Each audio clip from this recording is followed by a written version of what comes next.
Descent into madness, the embalmer's tale. Heed my words, lest you share my fate. Turn back now, while sanity still clings to your soul. I was once an embalmer, a purveyor of finality. My fascination with death was born of an indifference to life. The deceased, in their stillness, seemed pure, untouched by the world's decay.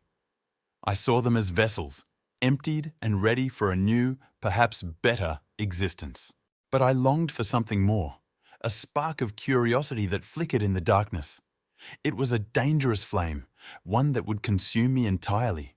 It began in June, with the discovery of an unidentified corpse in the city's underbelly. A sewer, a fitting tomb for the forgotten.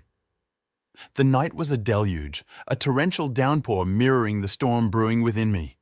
The corpse's appearance triggered a morbid intrigue, a pull I couldn't resist. I felt disconcerted, as if my own agency had been stolen. An insatiable curiosity bloomed, demanding I explore the corpse's origins, its secrets. The corpse was discernibly male, an imposing figure even in death. He was a giant, nearly 7 feet tall, a relic of a forgotten age. Oily black hair clung to his skull, framing an unkempt beard. His countenance was pallid, immovable, locked in a nocturnal slumber. Muscular atrophy had ravaged his frame, particularly in his pectoral and dorsal muscles. Sporadic rot and abrasions marred his skin, a testament to his grim demise. The skin itself was repulsive, fetid, resistant to the embalming process. Monstrous deformities hinted at something primal, something almost Neanderthal. Bile and grot accumulated in the crevices of his face, obscuring his features. I stared into his lost, wistful gaze, finding only carnality. He seemed to judge me, a feeble observer of his eternal slumber. He was a relic of a bygone era, confounded by modernity. He embodied a symbolic gesturing of prescient decadence. I felt like an unseen pariah, coddling with the impossibilities of human nature.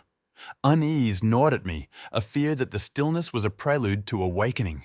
Returning to my apartment, I felt a profound unease, a sense of being watched. That night, feverish nightmares plagued my sleep, dragging me into the abyss. I dreamt of a subterranean cave, a place of primal darkness. The cave was an abyssal pocket, filled with jagged stalagmites and impenetrable shadows.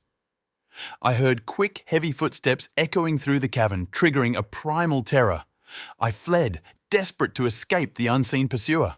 The cave morphed into a sewage tunnel, a labyrinth of filth and despair.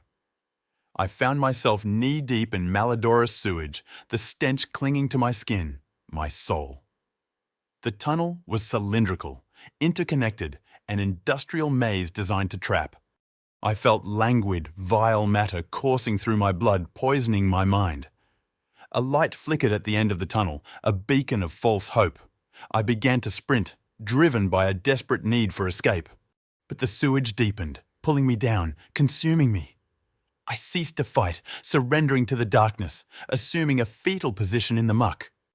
I awoke in a dreary, panicked state, compelled to pray for salvation. Surreptitious insomnia took hold, my thoughts consumed by the image of the corpse. Visions of him lurking in my peripheral vision haunted my waking hours. My mental instability led to my dismissal from work, severing my last tie to normalcy. The visions intensified, making sleep an impossibility. I saw the corpse in my bathroom drain, his sunken black eyes staring up at me.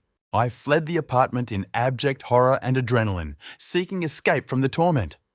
I found myself at the entrance to a sewage tunnel, drawn by an irresistible force. I willingly entered, embracing the darkness. Knee-deep in the sewage once more, I found no light at the end of the tunnel. Escape seemed futile. Every pathway led to desolation. The tunnels twisted and turned, a reflection of my fractured mind. My soul is now doomed to drift in a catatonic plight, forever trapped in this subterranean hell. My blood serves as ink for my mad writings, a testament to my descent. The sewers have stripped me of my voice, my fight, my very being. The corpse became my Mephistopheles, a deviant of callous trickery leading me to my doom. He was the caveman whose archaic flame always burns anew, waiting to ignite the darkness within us all.